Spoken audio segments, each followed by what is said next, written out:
Friends, welcome to my channel. Today நம்ம சமையல் பார்த்தீங்கன்னா சளி இருந்து மணக்க நல்ல ருசியான சிம்பிளான ஒரு தக்காளி ரசம் தான் ஃப்ரெண்ட்ஸ் இன்றைக்கி நம்ம பண்ண போகிறோம். சளி இருமல் டைம்லாம் பார்த்தீங்கன்னா சூடான சாதத்துக்கு கூட இந்த தக்காளி ரசம் மட்டும் அப்படியே பெசஞ்சு சாப்பிட்டு ரொம்ப சூப்பராக இருக்கும் ஃப்ரெண்ட்ஸ். இந்த தக்காளி ரசத்தை நம்ம சிம்பிளாக எப்படி செய்யணும் வீடியோவில் தான் பார்க்கலாம். வீடியோவில் பார்க்கணும் வரைக்கும் நம்ம சேனலுக்கு சப்ஸ்கிரைப் பண்ணிக்கலாம். வீடியோவை ஸ்கிப் பண்ணாமல் பாருங்கள். தக்காளி ரசம் பண்ணுறதுக்கு தேவையான அளவுக்கு பார்த்திங்கன்னா நான் புளியை பார்த்திங்கன்னா கரைச்சி எடுத்து வச்சுருக்கேன்.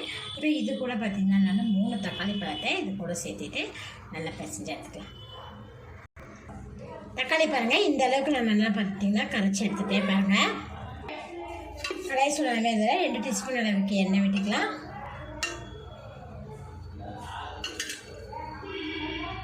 எண்ணெய் சூடான இதில் கடுகு 1/2 டீஸ்பூன், ஜீரகம் 1/2 டீஸ்பூன், 2 வரமிளகாய் கிள்ளி போட்டுருக்கோம், 1 கொத்து கருவேப்பிலை, கொஞ்சமாக பெருங்காயத்தூள்,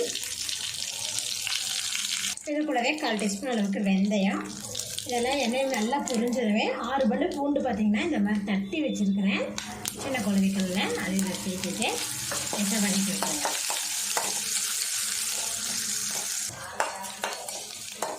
பூண்டு லேசாக வதங்கினவே இதில் 1/4 டீஸ்பூன் அளவுக்கு மஞ்சத்தூள்,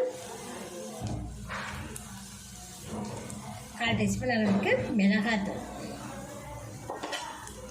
இது கூட சேர்த்துட்டு லேசாக வதக்கி விட்டுருவோம். இப்போ நம்ம கரைச்சி வச்சுருக்கிறேன் இந்த தக்காளி புளி கரைச்சியில் இதில் சேர்த்திடலாம். தேவையான அளவுக்கு உப்பு சேர்த்து இதை நல்லா கலந்து விட்டுருங்க.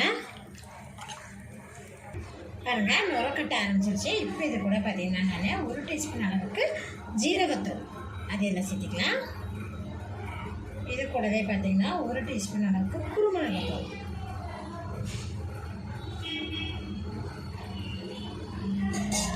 கூடவே பொடியாக நறுக்கின கொத்தமல்லி இலைகள். கொதி வர ஆரம்பிச்சிருச்சு. இப்போ நம்ம ஸ்டவ் ஆஃப் பண்ணிடலாம். மணக்க தக்காளி ரசம் வாங்க சூப்பராக ரெடி ஆயிடுச்சு. சளி இருமல் காய்ச்சல் நேரத்தில் நம்மளுக்கு சூடாக ஏதாவது சாப்பிடணும் போல் இருக்கும். இப்போ சாதத்தோட இந்த ரசத்தை மட்டும் நம்ம சேர்த்து சாப்பிடும்போது ரொம்ப சுவையாக இருக்கும். ஹெல்த்துக்கும் ரொம்ப நல்லது ஃப்ரெண்ட்ஸ். இந்த தக்காளி ரசத்தை நீங்களும் செஞ்சு பாருங்கள். செஞ்சு பார்த்துட்டு எப்படி இருக்குன்னு கீழே கமெண்ட்டில் சொல்லுங்கள். இந்த வீடியோ பிடிச்சினா லைக் பண்ணிவிட்டு மறக்காமல் நம்ம சேனலை சப்ஸ்கிரைப் பண்ணிக்கோங்க.